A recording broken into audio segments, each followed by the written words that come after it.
لالیاں ہماری جماعت گئی، میں نے آج ان کا السلام علیکم، اس نے ہاتھ سے پیچھے کر لیا۔ میں کہا جی کی گل ہے کہ تھوڑا ساڈا عقیدہ نہیں رلتا۔ اس کا کوئی قصور نہیں، اس بیچارے کو پتہ ہی کوئی۔ اتنی نفرت، اتنی نفرت۔ منافق بھی سلام کرے تو جواب دینے کا حکم ہے، چونکہ ہمیں کیا پتہ اس کے اندر ایمان ہے کہ نفاق ہے۔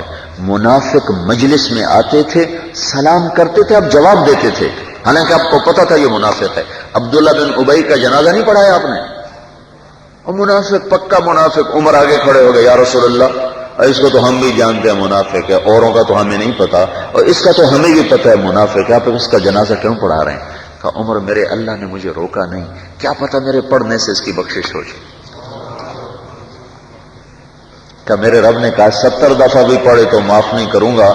بعد میں یہ آیت آئی نا 70 دفعہ بھی پڑھے تو معاف نہیں کروں گا، تو آپ کے نبی نے، میرے آپ کے نبی نے فرمایا اگر میرا اللہ کہتا نا 70 دفعہ پڑھے گا تو معاف کر دوں گا تو میں اس کا 70 دفعہ پڑھ دیتا۔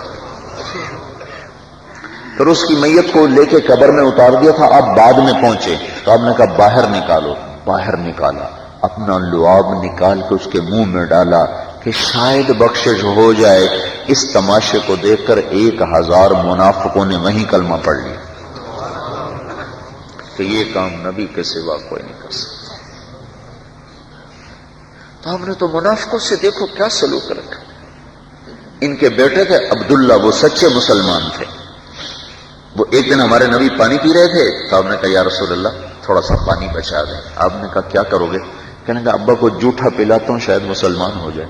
کہا چلو لے جاؤ۔ لے کے آ گیا، کہنے لگا ابا یہ پی لو۔ کہا کیا ہے؟ کہا یہ اللہ کے نبی کا جھوٹا ہے، پی لو شاید ایمان تیرے اندر آ جائے۔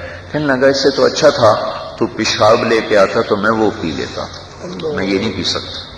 اس کو اتنا غصہ چڑھا، یا رسول اللہ واپس گئے، مجھے اجازت دیں میں اس منافق کی گردن اڑا دوں۔ تو ہم کہا نہیں نہیں تیرا باپ ہے، خدمت کر خدمت کر۔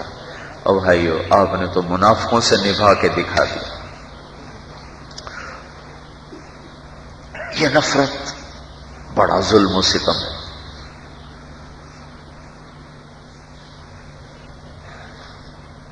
خانوال میرا اپنا، پہلے تو ملتان ایک ہی ضلع تھا، خانوال ضلع بن گیا تو لمبا ہے۔ تو وہاں ایک ہم آدمی سے ملے تو وہ کہنے لگا آپ تو اللہ کے رسول کو ہی نہیں مانتے۔ میں نے کہا یہ جو داڑھی رکھی ہے، جو پگڑی باندھی ہے، کس کو مان کے کی ہے؟ کہا نہیں وہ آپ کے اندر میں کچھ اور ہے، باہر کچھ اور۔